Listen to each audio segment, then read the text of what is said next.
He's Henry Gomez, an ad agency strategist with over 27 years of experience. And he's Howard Eibach, a former copywriter and creative director and the author of 2 books on the creative brief.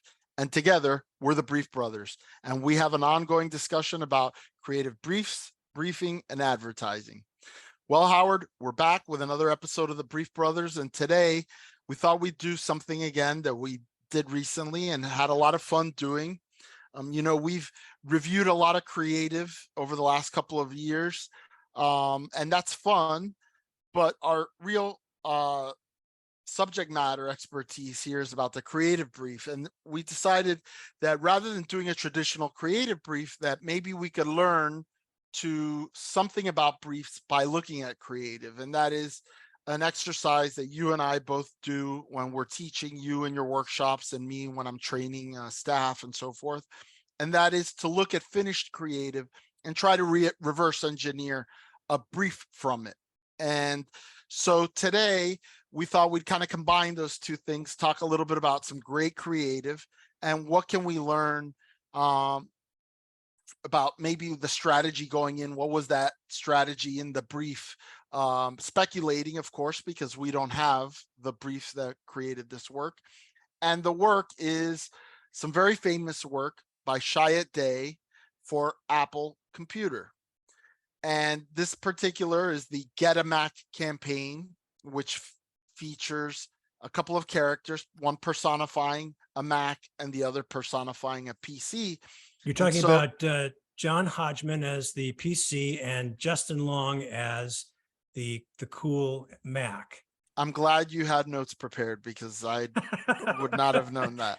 Well, I've got a little background, which we can talk about when we look at after we look at the spots. But the cool thing about this campaign is that Adweek named it the best advertising campaign of the 2000s. So it comes with a lot of absolutely outstanding baggage. You would call it baggage. It's great creative.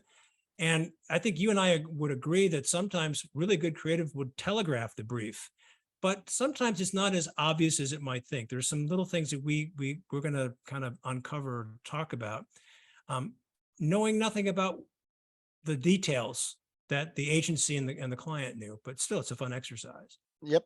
So let's take a look at a couple of the spots. And I think one of the interesting things was the sheer volume of spots that made up this campaign. I think you mentioned something like there were 93 that aired. Yep. And more than 100 that were produced. So that's a staggering volume, but we're going to show a couple of exemplars here just to get the discussion going about like what's going on here strategically. What might that brief have looked like when they engaged in this assignment? So let's take a look.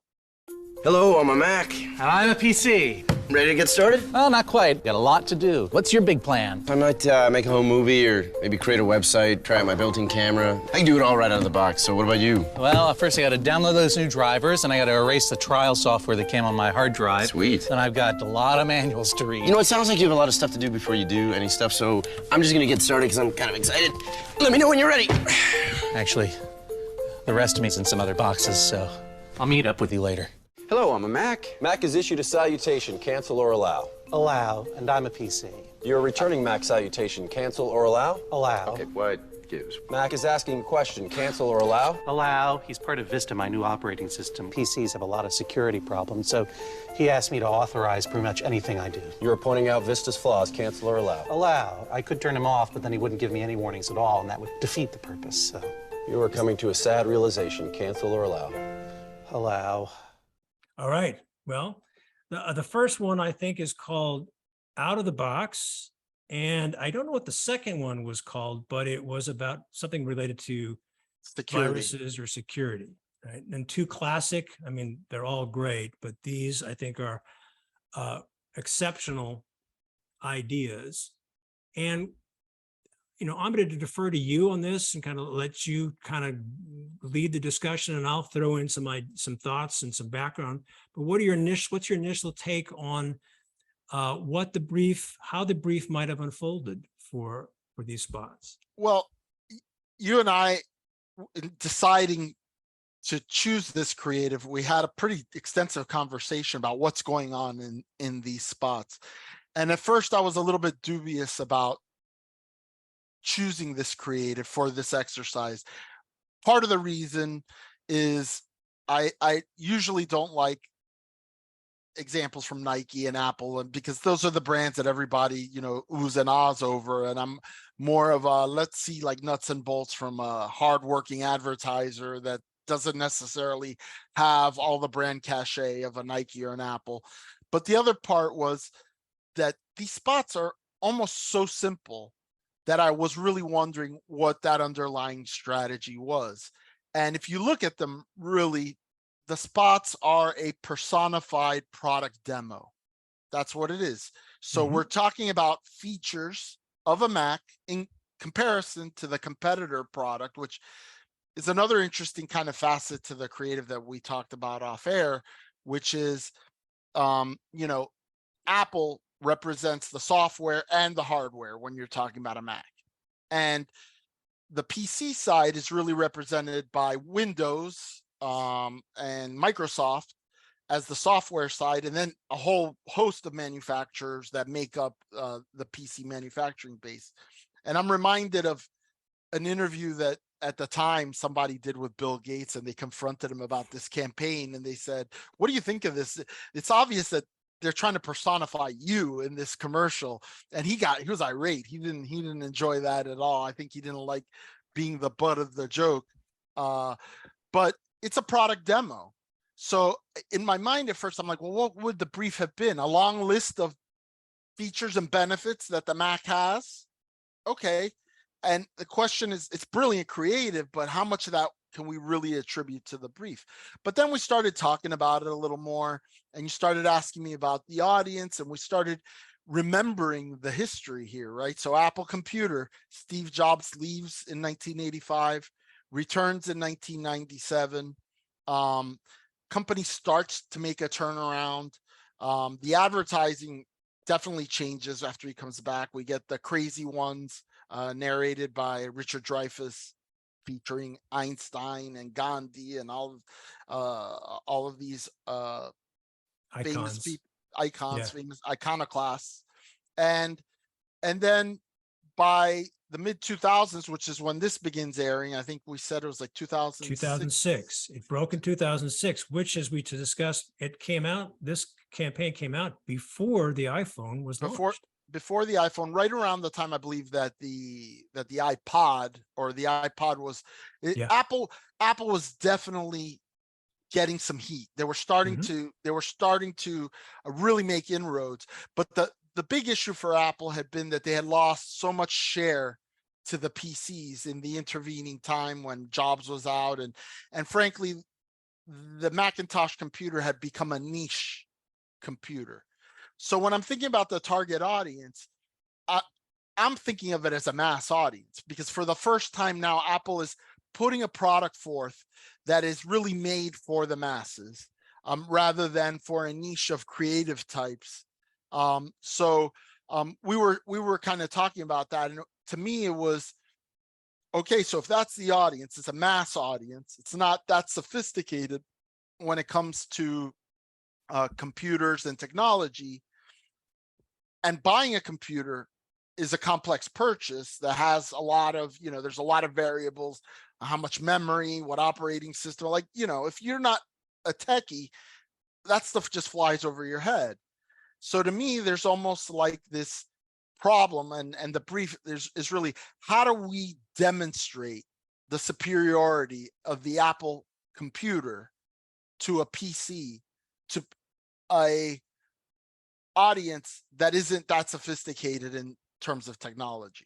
And then the answer would be this, this brilliant simplification of all of the benefits in a way that's very comical, in a way that attacks PCs, but doesn't do it in a mean-spirited way. Like, it's always the Mac character always comes across as personable, and he kind of has like a bit of sympathy for the PC, which is also nice because that maybe gives us a little bit of the brief about the brand personality. We're approachable, we're straightforward, we're optimistic, we're not mean spirited, right? So I think those are some like things that might have been in the brief. We'll never know for sure.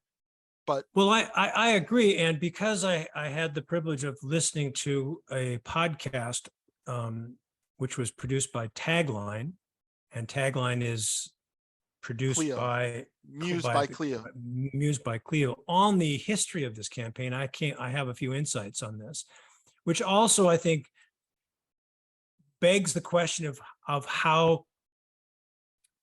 what kind of fidelity the agency may or may not have had to a brief, because you pointed out quite rightly the approachability and friendliness of the Justin Long character. And in listening to this podcast, Steve Jobs was acutely aware of the importance that the personification of Apple come across as friendly. It can't come across as cocky. He didn't want it to come across as arrogant. Even though that the brand identity is often associated with above and beyond a higher level, very sophisticated kind of product, he just didn't want it to come across any kind of negative way. So as an exercise in deconstructing or reverse engineering a brief, we're a little hamstrung, because the other thing that I learned in about this campaign in listening to that podcast was that Steve Jobs insisted on producing these spots and deciding only after the spots had been produced, rather than making the decision based on a script alone. He believed it was critical to see himself this interaction between the Hodgman and the Long characters before he pulled the trigger, before he said yes on something. That's very few clients can afford to do that. So is this a negative comment on the creative brief, or is this just the way he was approaching this particular campaign, or is this a way that he approaches all campaigns? I don't know the answer to that. Well, I think that you and I have read and heard enough about the relationship between Chiat and Apple to understand that it wasn't the typical agency client relationship. Correct. I mean, yeah. This is a guy who was calling Jay Chiat on the phone or whatever, whoever was, or Lee Clow. On the phone at whatever time he wanted, and so this is a partnership of greats, and so they can be forgiven for maybe bypassing some of the formalities. And also working in an unorthodox way. And I think it speaks, to, look, one of the things that I lament about clients, about some clients, a lot of clients, is their inability to envision a finished piece of creative. And agencies have really, unfortunately, trained clients to basically see finished advertising before they can approve it, right? Like a print ad, not that there's any print anymore, but you'd have to, at the end of print, you had to literally give them a comp of what the ad was going to look like. There was no napkin drawing. There was no, this is the headline. Oh, I can envision it already. I know you're going to art direct it. It's going to be beautiful. I'll approve, right? Like they needed to see it, like even storyboards and ripomatics and all this is steps closer to a finished commercial. In this particular case, and I'm not going to say it was because Jobs was unable to envision it. I wonder if he had doubts about whether it could be executed in a way that would check all his boxes. And in that sense, and to your point about like the personality of the brand, is it really going to be funny when we film it and we do it?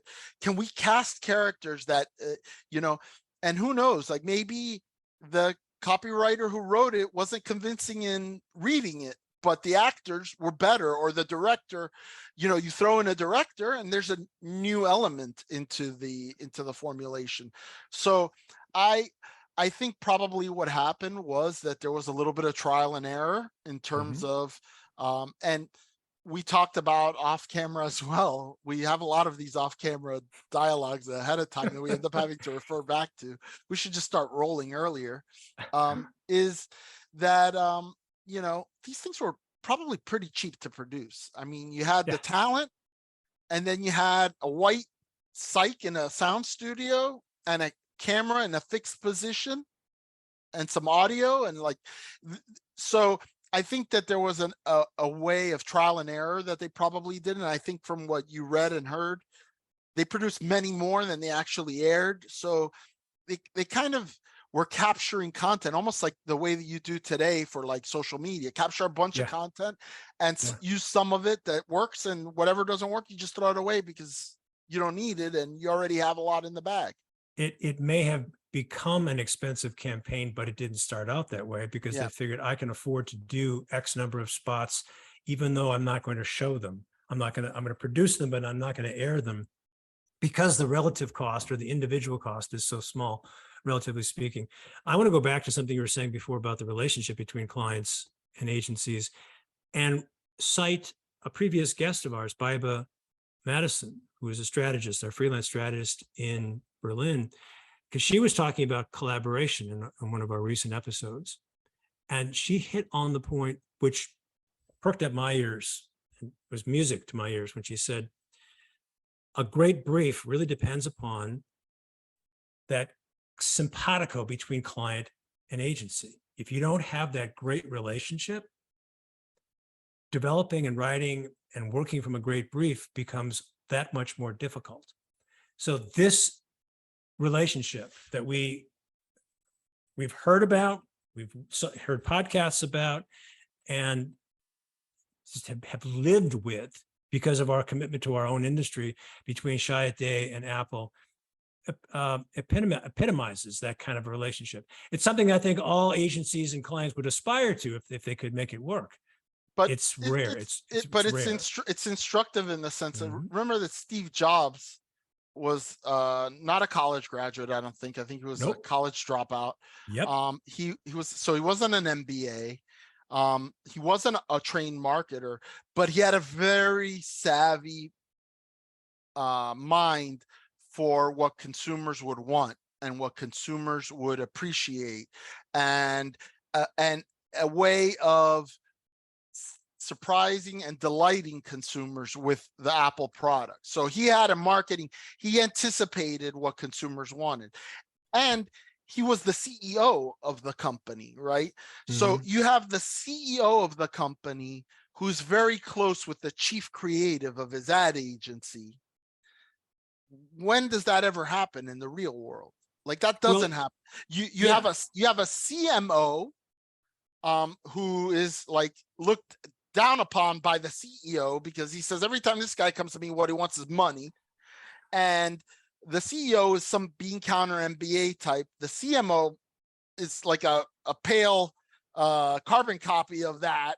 And the agency is working with a bunch of mid-level marketing managers, and they don't even have access to the CMO. So we're talking about a very extraordinary circumstance about one of the best agencies in the world, with one of the best creative directors in the world, with direct access to the CEO of the company, which isn't the typical CEO of a company. No.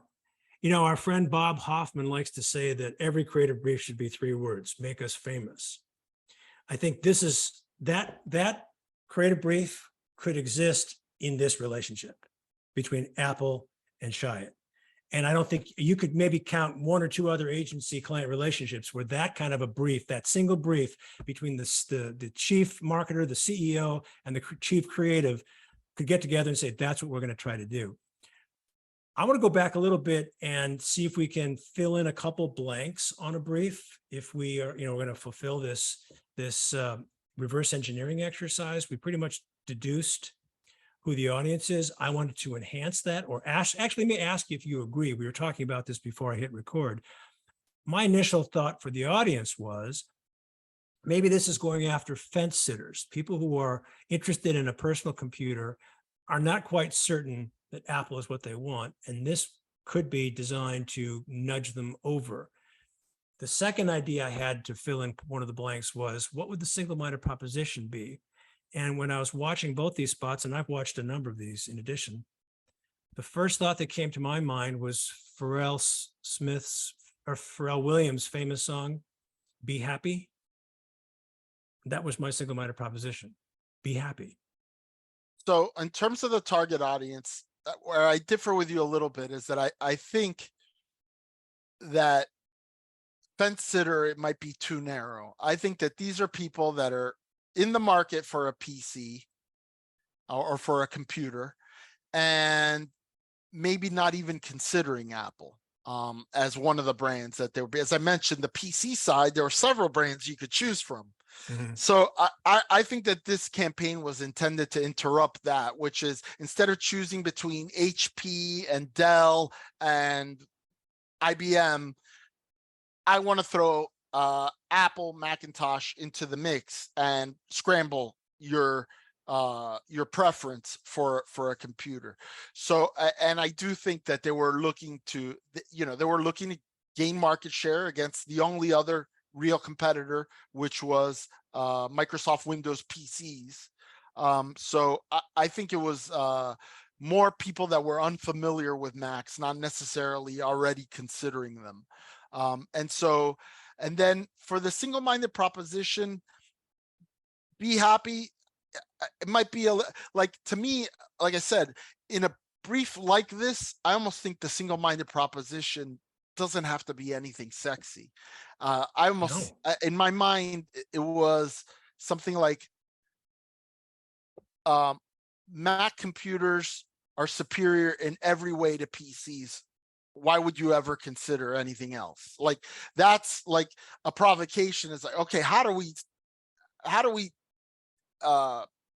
make it real to people? Because one thing is to make a braggadocious, claim of puffery of that we're superior in every way, but then how do you make it real for them? And that's the brilliance of this campaign, because everything the guy is telling you is completely believable. Like we saw, it's like, well, your PC is going to come in several boxes. The first thing you're going to have to do is download updated drivers and software, because the stuff it shipped with is already out of date. You're going to have, there's books and manuals. Our computers are made so that it teaches you as you go along, and that they're intuitive, right? All of that said in 30 seconds, by the way. Yeah, and the Justin Long character says almost nothing. I'm going to show you how good Apple is by telling you how bad PCs are. Yeah. Or the weaknesses of PCs. And yeah. that's what pretty much what led me to the be happy. But I get your point. It makes a lot of sense to just say, hey, it's superior. And this is buying a Mac is a no-brainer. Yeah. Like that's a single-minded proposition. And then, okay, why is it a no-brainer? Well, because you don't have to click, okay, allow every time because of security concerns. Right.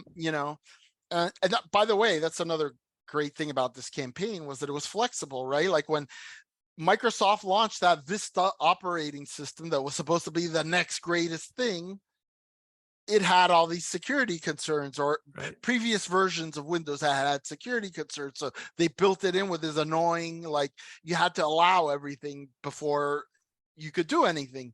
So ultimately the flexibility of the structure of the campaign gave it legs that you could literally talk about any feature that we believe the Mac to be superior.